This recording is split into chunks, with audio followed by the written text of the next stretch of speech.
Voilà. Alors, donc, voici la première question. En combien d'étapes se fait le retour de Jésus et quelles sont-elles? Deux étapes. Vous les avez à l'écran, c'est quoi? Vers le Père, puis vers la terre. Donc Jésus est déjà en train de revenir. Il est d'abord allé vers le Père, puis il vient de façon visible sur la terre ou vers la terre. Maintenant, est-ce que vous vous souvenez quelles sont les 4 choses que Jésus fait en une seule fois? Purifier le sanctuaire. Oui. Aller à la Pardon? rencontre. Se présenter comme une offrande.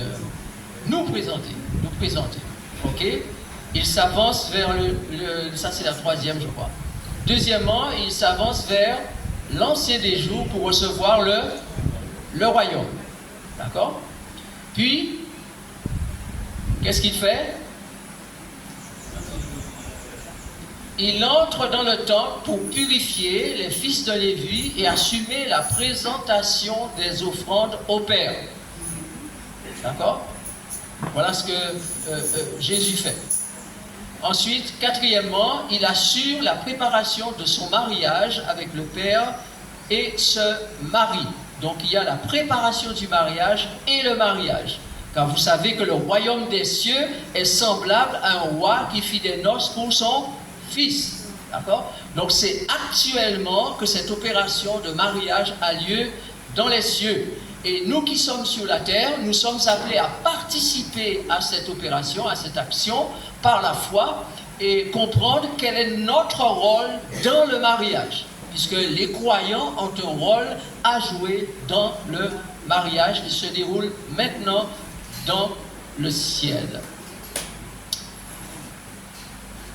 Alors, quelles sont les 5 choses que Jésus nous donne en soufflant sur nous son esprit? La lumière, c'est-à-dire la connaissance. Puis il nous donne quoi encore? La puissance. Voilà.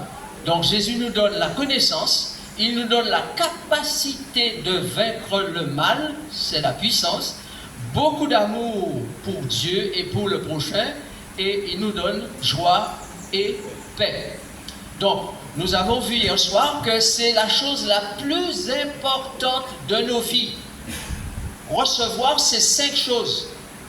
La chose la plus importante pour l'Église, c'est ça.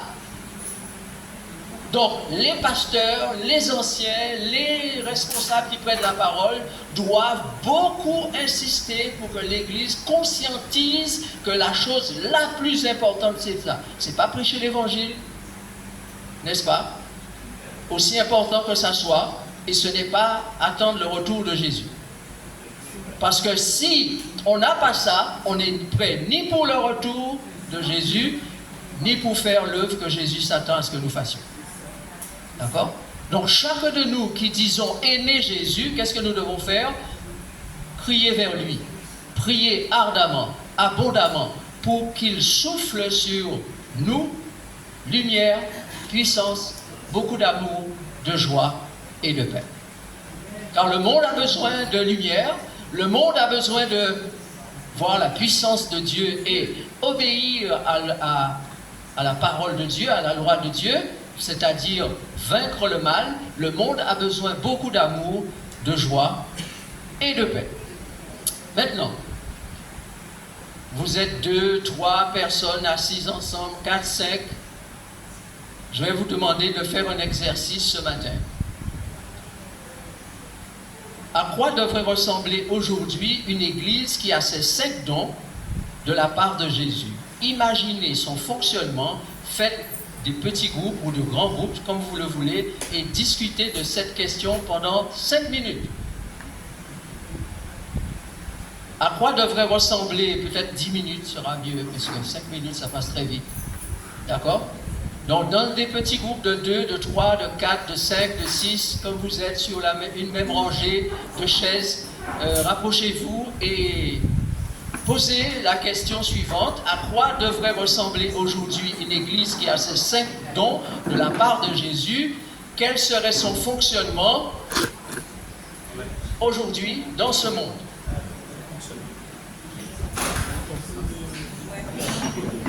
Si on n'a pas les 5 éléments, l'église ne peut pas être unie. Merci, très bien. Qui d'autre prend la parole? Résumez-nous rapidement une personne du groupe. Alors, si ce qu'une personne dit, c'est la même chose que vous avez à l'esprit, eh bien, laissez passer votre tour pour qu'on puisse faire parler un maximum de personnes. Alors, qui d'autre veut résumer ce qui a été dit dans son groupe?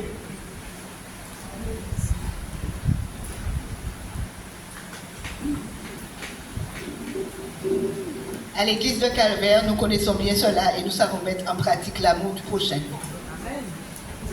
D'accord? Alors, oui? Autre personne? Levez la main simplement pour que celui qui a le micro vous voit.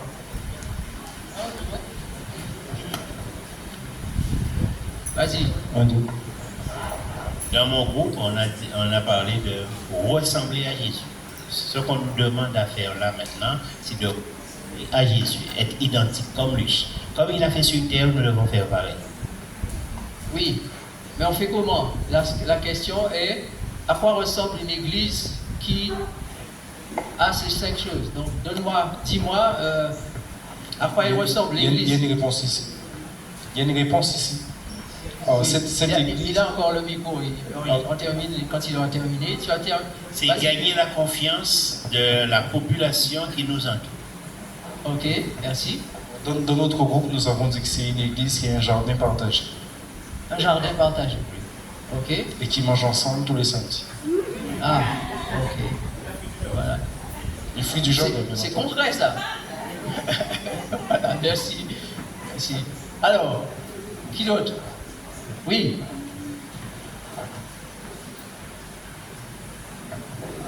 L'église que tu dis, c'est une assemblée ou l'église? Parce que personnellement, je crois que toutes les prières de Jésus ont été exaucées. Je pense que tu le crois aussi. Jésus dit, Père, je ne te prie pas pour le monde, je te prie pour ceux que tu m'as donnés, afin qu'ils soient un. Donc, je crois que l'église, Jésus, là, l'église, la vraie, elle est un. Comme Jésus le demande. Mais ça n'a peut-être absolument rien à voir avec une assemblée où tout le monde vient et on pense partager la même idée. Et une église, d'ailleurs, dans mon groupe, on a parlé de l'église, mais comme si c'était un lieu. Dans la Bible, on ne trouve pas cet élément. L'église est un ensemble de personnes. Alors, moi, je suis quelque chose, mais je suis un temple, pas une église. On sait bien d'où vient l'idée qu'on est une église, elle n'est pas biblique. Donc, je peux être son temple, et ce que j'ai à faire, c'est d'accepter, sans la leçon, je ne fais rien pour ça, hein, d'accepter ses qualités, ses dons, c'est tout ce que Dieu me donne, pour le faire. Et systématiquement, si je l'ai accepté, je ferai partie de l'église en question. D'accord, mais tu n'as toujours pas répondu à ma question. À quoi ressemble une église qui a ces 5 choses? Alors je dis que c'est une famille qui s'aime. Le papa, la maman et les enfants, ils s'aiment. Ils ont cette capacité à se pardonner quand quelqu'un a fait quelque chose, pas passer dessus, hein, à se pardonner les choses et à être resté et à rester toujours joyeux, heureux, pouvoir plaisanter ensemble et vivre, endurer ensemble ce qui est dur et profiter ensemble de ce qui est beau. Merci à toi. Très bien.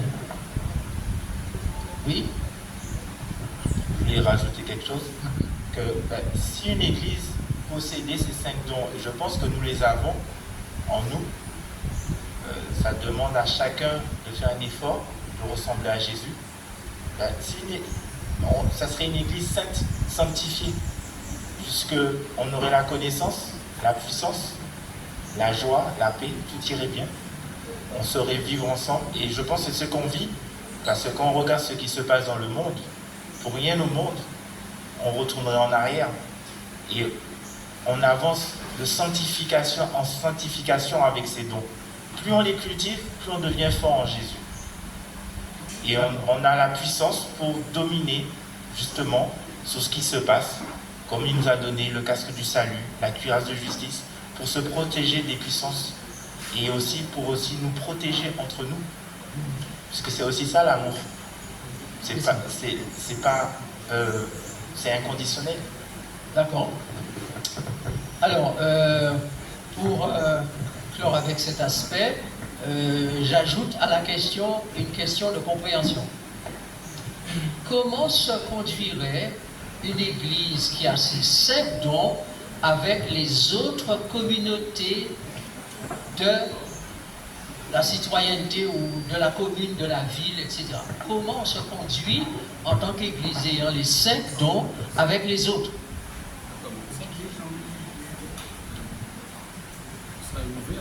Qui veut répondre?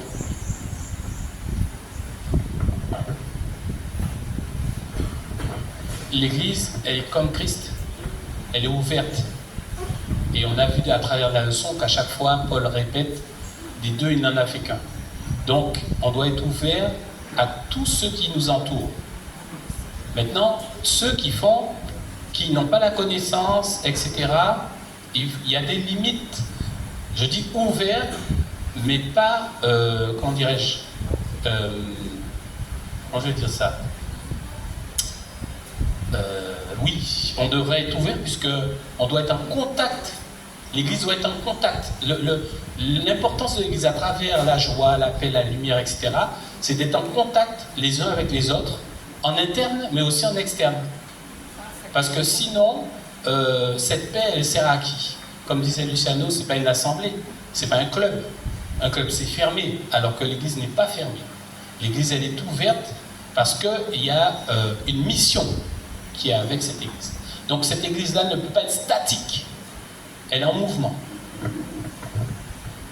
D'accord, très bien.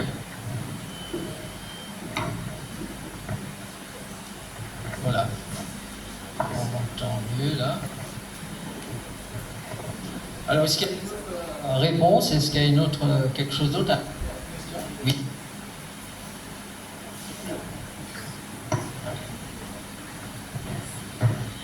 Pour moi, la première mission, ce serait d'éclairer. Puisque si je suis lumière, je voudrais que les autres, mais ma mission, c'est que les autres déjà la voient, et que par mon comportement, par la joie que je dégage, par la paix qu'il y a en ma présence, ces personnes-là soient attirées vers celui qui me procure cette joie, cette paix, cette puissance. Du coup, je vais être... je voudrais que ma vie, que ma présence procure déjà un sentiment de proximité, je ne sais pas comment dire ça, mais que ça donne envie aux gens. Pas une envie maladie, pas une envie, mais une envie positive dans le sens que j'ai envie de rencontrer celui qui te permet de, malgré toute la difficulté, vivre paisiblement, aimer ceux qui sont autour de toi, avoir la joie dans le cœur, avoir de la puissance et que l'on puisse voir la gloire de Dieu dans ce que je fais et dans ce que je vis. Je veux que ça rayonne et que ça permette aux autres d'avoir envie d'être avec celui qui nous permet de jouir de tous ses bienfaits. D'accord. Alors, hier soir, nous avons repris le texte de Paul qui dit « J'ai été crucifié avec Christ, et si je vis, c'est Christ qui vit en moi. » Donc, nous avons la conscience d'être adventistes. Nous avons la conscience d'appartenir au monde chrétien. Nous avons la conscience d'être des lecteurs de la Bible. Nous avons la conscience d'être des gens qui pratiquons des principes et des doctrines, etc. Mais avons-nous la conscience d'être Christ? Christ en nous. Avons-nous cette conscience-là? Est-ce que ça se conscientise quotidiennement? Heure après heure, minute après minute, seconde après seconde, est-ce que j'ai conscience que j'ai dit à mon esprit que tu n'existes plus, tu ne fais plus les choses par toi-même, c'est Christ qui vit en toi, qui les fait, parce que toi, tu es censé être mort. Non, c'est pas avoir ça. On ne peut pas avoir ça parce qu'on n'a pas appris ça. L'Église nous a pas appris ça. Et c'est pour ça que je dis tout dans un certain document d'être dans une religion des fois parce qu'on n'a pas... Alors, prends le micro parce que les autres ne t'entendent pas. Donnez le micro. Je dis avec les années, avec tout ce qu'on entend au fur et à mesure qu'on progresse avec Christ, on arrive à comprendre autre chose. Mais lorsqu'on est arrivé à l'église, on ne nous a pas appris ça. On nous a pas appris, on nous a appris que le chrétien, c'est celui qui ne se mélange pas au monde, c'est celui qui observe le sabbat, c'est celui qui salue, qui clôture, qui vient à la réunion, et tout ce qui est hors n'a pas l'Esprit de Dieu. Donc, c'est ce qu'on a appris.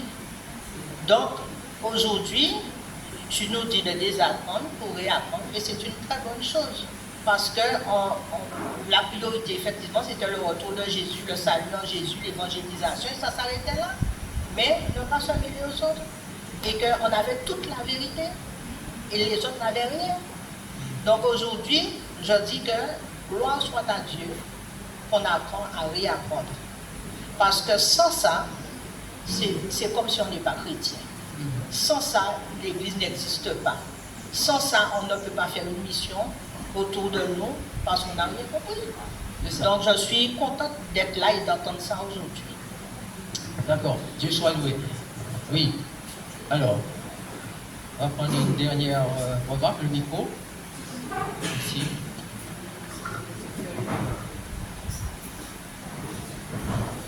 Moi, je crois que tout adventiste baptisé a entendu un jour ce texte. Vous êtes le sel de la terre.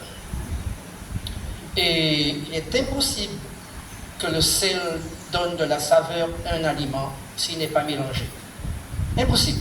Donc je pense que tout adventiste a entendu un jour qu'il doit se mélanger au monde. Et je pense que tout adventiste a entendu un jour qu'il ne doit pas se mélanger ensemble parce que le même texte dit, vous êtes la lumière du monde. La lumière éclaire, mais jamais ne se mélange avec les ténèbres. C'est à nous de faire la compréhension des deux textes et avoir la position que Dieu veut nous donner. Mais ce serait long de l'expliquer. Oui. Mais la question est pourquoi nous n'avons pas compris tout ça avant? Pourquoi est-ce qu'on n'a pas compris tout ça avant? D'accord? Donc, vous voyez, la connaissance augmentera, la vérité est progressive. Donc, on en vient aujourd'hui à en parler. On ne va pas incriminer ceux qui sont passés avant nous. On va se dire, maintenant que nous savons ce qu'il faut faire, faisons-le. Faisons-le. Mettons-nous dedans. Et conscientisons quotidiennement que ce n'est pas nous, mais Christ. Amen. Donc, quand on t'injurie, on te méprise, qu'est-ce que tu fais?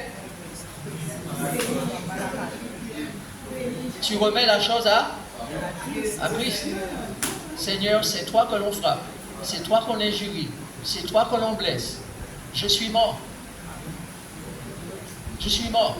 Alors, les gens vont vous prendre pour des tébés, pour des lavettes, pour toute espèce de choses, mais vous savez en qui vous avez cru. Et vous savez où vous allez. Donc plus tard, les mêmes personnes qui vous ont pris pour des lavettes vous diront, waouh, c'est fort tête à une main. C'est un gars qui est fort dans sa tête. C'est une femme qui est forte dans sa tête pour faire ça. D'accord?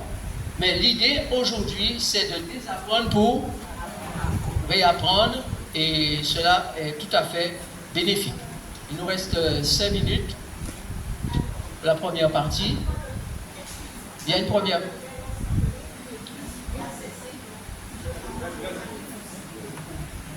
Alors, il faut que tu prennes le micro parce que je ne t'ai pas entendu.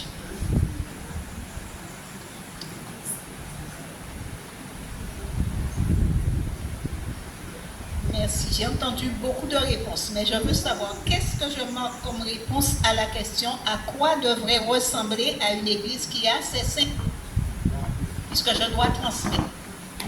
Alors, quand j'ai parlé d'une église, je parle de l'église de Calvaire, je parle de l'église de Baroto, je parle de l'église de Boissard, je parle de l'église d'Anse-Bertrand. à quoi devrait ressembler chacune des églises que nous avons en Guadeloupe si ces membres possèdent ces 5 dons. Donc, on a donné toutes les réponses qui ont été données sont de bonnes réponses. C'est une église qui est ouverte, c'est une église qui s'intéresse aux autres, c'est une église qui aime, c'est une église qui partage, c'est une église qui s'organise, c'est une église qui veut faire du bien à la population, c'est une église qui est remplie de joie, de paix, les gens sont contents, une église, on a dit tout à l'heure même une église qui pardonne. On a retenu ça, une église qui sait pardonner. Tout cela, c'est l'église ayant le don de l'esprit manifesté dans la lumière, la puissance, beaucoup d'amour, la joie et la paix. Alors, maintenant, dis donc, je vais passer toute la matinée à faire ça, on dirait. Parce que ça, il me faut déconnecter, reconnecter.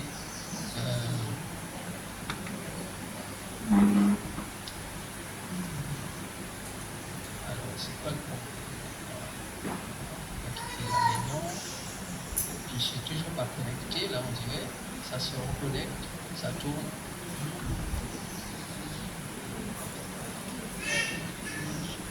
Voilà.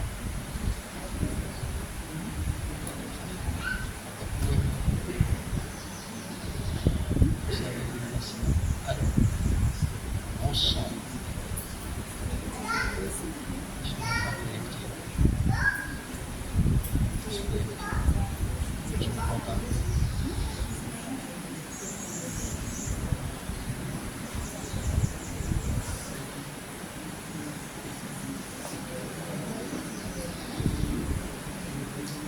Alors, je vous rassure que je n'ai jamais prêché ces messages sans avoir de difficultés. Tout le temps, c'est pareil. Donc ça ne m'étonne pas. On y va. Le temps que ça se connecte. Je regarde s'il n'y a pas de problème ici.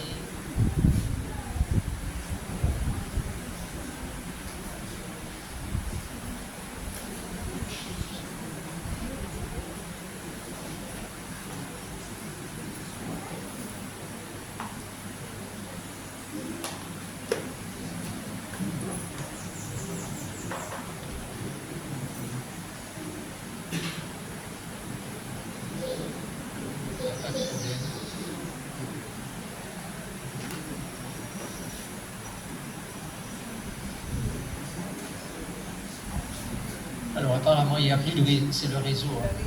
C'est le réseau qui pose problème. Donc on va continuer dès qu'on connectera. Alors je disais donc, puisque nous avons reçu l'Esprit, Jésus souffle sur nous l'Esprit, tout de suite ça fait référence aux vierges. Vous savez, dans la Bible, le récit des vierges dans Matthieu chapitre 25, et les vierges avaient fait provision d'huile et elles avaient leur lampe allumée. La question pour nous aujourd'hui est comment faire provision d'huile et avoir notre lampe allumée. C'est ça la question prioritaire.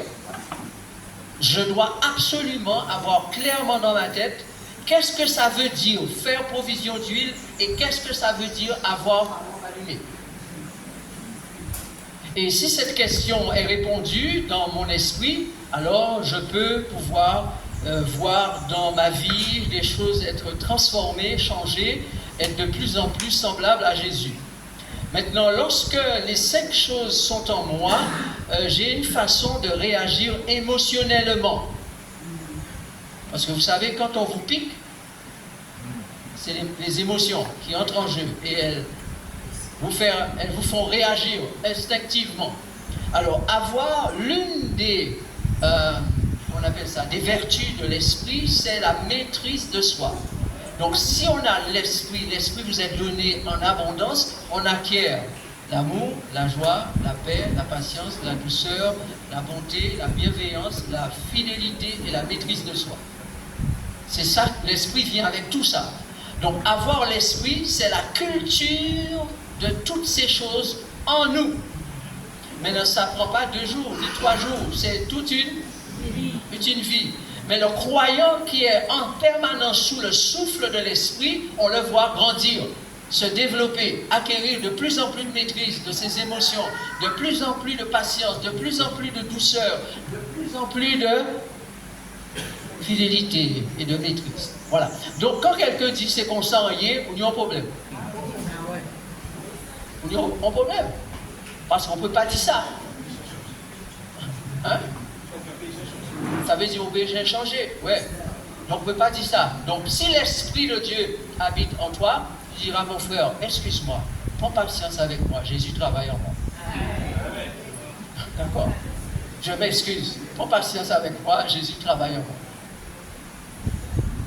Mais tu sais que tu dois progresser et avancer au nom de Jésus. Donc chaque jour, nous faisons de la prière un élément particulier, important, permanent de notre existence, parce que nous savons que nous avons besoin de Jésus-Christ. Alors, ensuite, regardez comment la Bible en français courant décrit l'action de Jésus pour nous, en nous, dans le sanctuaire. Il dit quoi? Ou elle dit quoi cette version? Il s'installera pour éliminer les déchets et enlever les impuretés. Comme on raffine l'or et l'argent, il purifiera totalement les descendants de Lévi. Ceux-ci présenteront alors leurs offrandes au Seigneur conformément aux règles.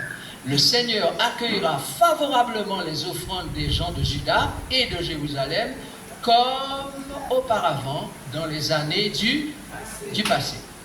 Donc, retenez que Jésus est en train de faire son œuvre en nous. Retenez que Jésus a pour mission d'éliminer tout ce qu'il y a comme déchets spirituels, émotionnels, moraux en nous. C'est son job de faire ça.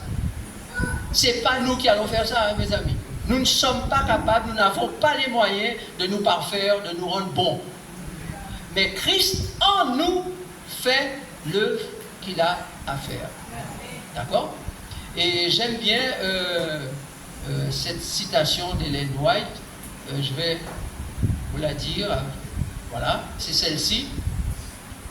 Il, Jésus, mettra fin à leur amour des choses terrestres, afin que par eux, l'image du Sauveur soit parfaitement révélée. Patriarche et prophète, page 447.